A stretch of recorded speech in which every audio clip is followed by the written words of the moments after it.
Definitely America attack करेगा। That was, मैंने ये बात कही थी जी। अब बड़ी इंटरेस्टिंग डेवलपमेंट्स हुई हैं उसके बाद, जब अमेरिका ने अपना इतना बड़ा आर्माडा जिसे कहते हैं ना जी, इससे ज़्यादा बड़ा सेकेंड वर्ल्ड वॉर के बाद का जंगी जहाज़ इकट्ठे नहीं हुए, लश्कर बेड़ा। तो ईरान की तरफ से जो रिस्पांस आया उसने सबको हिला दिया।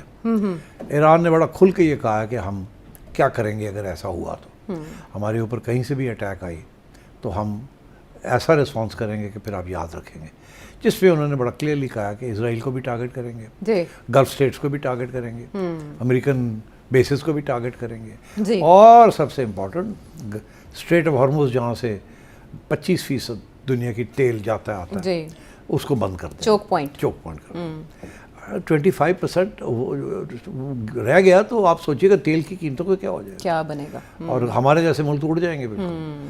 तो अमेरिका को तो प्रॉब्लम नहीं बनेगी, हमें प्रॉब्लम बनेगी। सो खैर एनीवे, तो इस किस्म की धमकी के बाद असेसमेंट हुई वहाँ पेंटागन में, और मेरी इन्फॉर्मेशन ये है कि पेंटागन ने जो रिपोर्ट दी है डोनाल्ड ट्रंप को, वो ये दी है कि 2-3 मसले हैं। एक तो ये है कि हमारा भी नुकसान होगा इसमें, जब ईरान काउंटर अटैक करेगा तो हमारे भी सोल्जर्स मारे जाएंगे जो हमारे बेसिस में हैं, उनको इतनी प्रोटेक्शन नहीं मिल सकती। दूसरा ये हमारे जो जंगी बेड़े हैं जो नेवल है उनके ऊपर भी सुइसाइड बॉम्बिंग होगी और अटैक्स होंगे और मिसाइल्स आएंगे।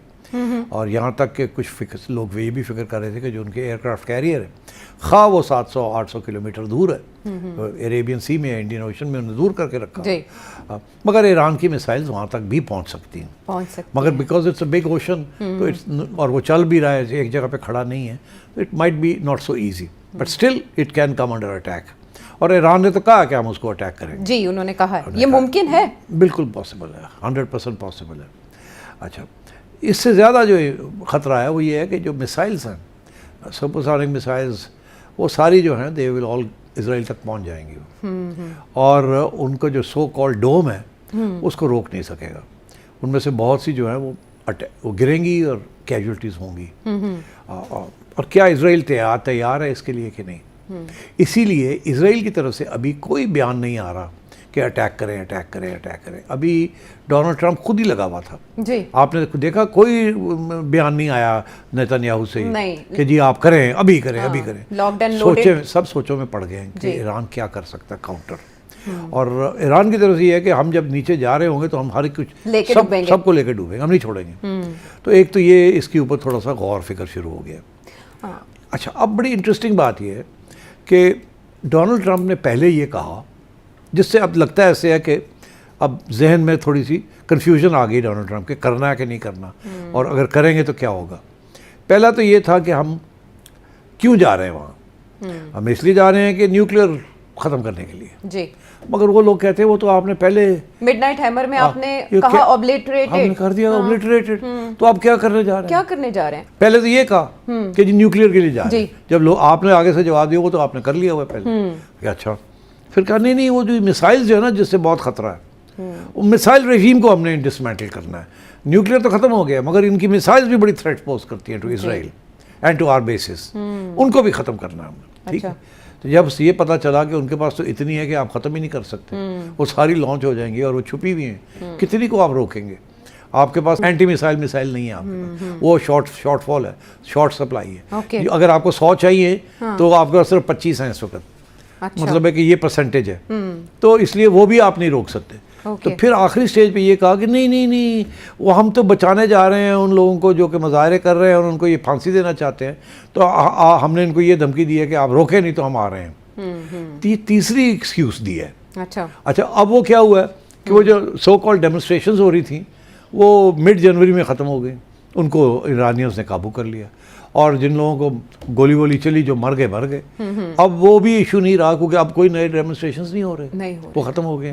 ना ही ईरानियन रेजीम ने उनको एक्सिक्यूट किया जिन लोगों को पकड़ा, तो वो भी अब इशू नहीं रहा। तो अब फिर क्या इशू है इस वक्त, क्यों जाना है ईरान को अटैक करने के लिए? अब कहते हैं हमने रेजीम चेंज करनी है। अब मान गए जी, हम बाकी बातें अपनी जगह पे हम नहीं रहने दे सकते, ईरान को हमने तोड़ना है, इसके 3 हिस्से या 4 हिस्से करने हैं हमने इसको नहीं रहने देना as a civilisational super power. ठीक, तो अब ये बात सामने आ गई। जब ये बात सामने आई है कि रेजीम चेंज से और कोई बात ही नहीं है, कम पे बात नहीं होगी। कोई कम पे बात नहीं है।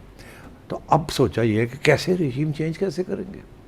अब रेजीम चेंज करने के तरीके कौन से हैं? क्या है? एक तरीका तो यही था ना कि लोगों को उकसाया जाए, उनको हथियार दिए जाएं, स्टारलिंक दिया जाए, इंटरनेट रिस्टोर किया जाए।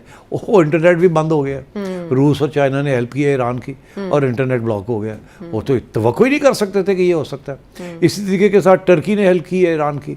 वो जो घुसपैठिए आ रहे थे, जो कि अमेरिकन CIA भेज रही थी लोगों को, टर्किश इंटेलिजेंस ने बता दिया है वो कुर्दिश इलाकों से आ रहे थे और उन इलाकों से आ रहे थे जो कि टर्की बड़ा क्लोज वॉच रखता है। टर्की ने ईरान को बता दिया कि उधर से लोग ये भेज रहे हैं टेररिस्ट जो आपके आके उकसा रहे हैं लोगों को। तो टर्की ने इन्फॉर्मेशन दे दी, इन्होंने जाके वहाँ ठाठा करके उनको फारग कर दिया।